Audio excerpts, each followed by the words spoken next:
Good morning. It's June the 4th. It's Thursday. It's a great day the Lord has given us. It's a beautiful day out here this morning, but uh, Paul Burris says that that's going to change and it's going to get a little stormy today. But I'm glad that I could get the devotional in this morning. I had all intentions last night after we did our food ministry and delivered. I had all intentions of going over to the church and getting ahead. But it never seems to work out to where I can get ahead.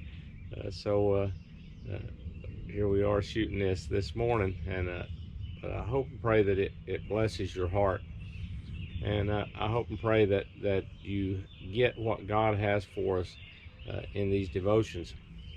June 4th devotional says, "Learn to say no."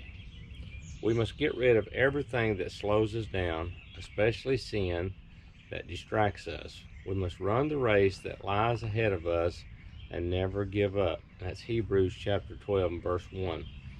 It says, sometimes the most important word to remember to grow spiritually will simply be no. Your faith journey is a long and you can't run a marathon with a couple of barbells in your hands. Too many people start off well but quit early because everything they carry drains their energy. You need to declutter because God wants you to go the distance. Do you find yourself always feeling drained? That's what happens when you say yes to everything. Why? Because you end up trying to do too much. You need to learn to say no, even to some of the good things, because they slow you down and keep you from running the race God has set before you. This may surprise you. Busyness is not a virtue. God has given you just the right amount of things to do with the time you have. He never gives you too little or too much. If you're experiencing burnout or are quickly headed there, you need to remove the extra weight in your life. Don't take a shortcut and only remove some of it. You got to remove all of it. Weights aren't necessarily bad or sinful. They are unnecessary distractions that slow you down from doing what God wants you to do with your life. A weight could be a relationship, a hobby, or a habit like watching TV. The dead weight isn't worth it. Learn to say no so you can grow. We all struggle with this. I struggle with it tremendously. I take on too much. I try to do too many things, and I find myself now in that same position, trying to figure out the things that I'm going to. I was just thinking this morning as I got up. I was a little lazy this morning. I was supposed to ride my bike for an hour and then go run, and I didn't get that done. I got up and I just sat in my.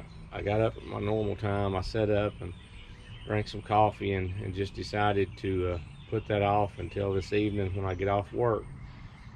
But I was thinking this morning as I was sitting there that it would be nice if I had 28 hours in a day, because folks, they don't see everything that you do, and they don't see all the things that it takes to do the things that you do.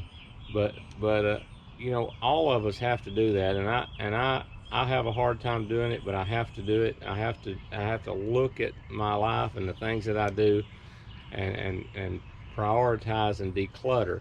We all must do that.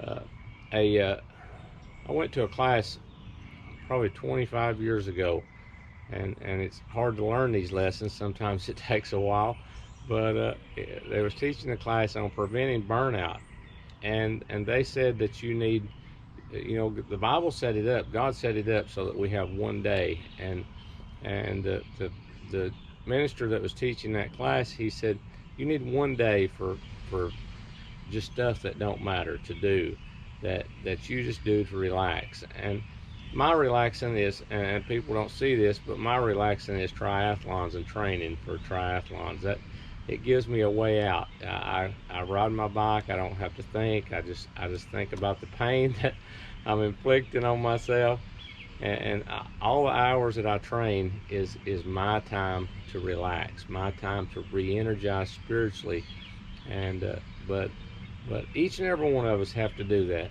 We have to learn to say no. No is a two-letter word that is hard to say sometimes, but we have to. Pray for me and I'll pray for you. You pray for me that I will prioritize the things in my life.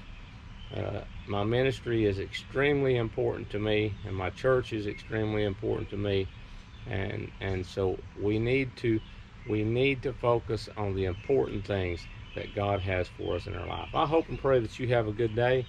This was my therapy session for the week, and I hope that me and God went to therapy today in this devotional. So I hope and pray that you have a great day, and may the Lord bless you and keep you safe. And be careful in the storms today. I pray that God will protect all of you. Good evening, or good day.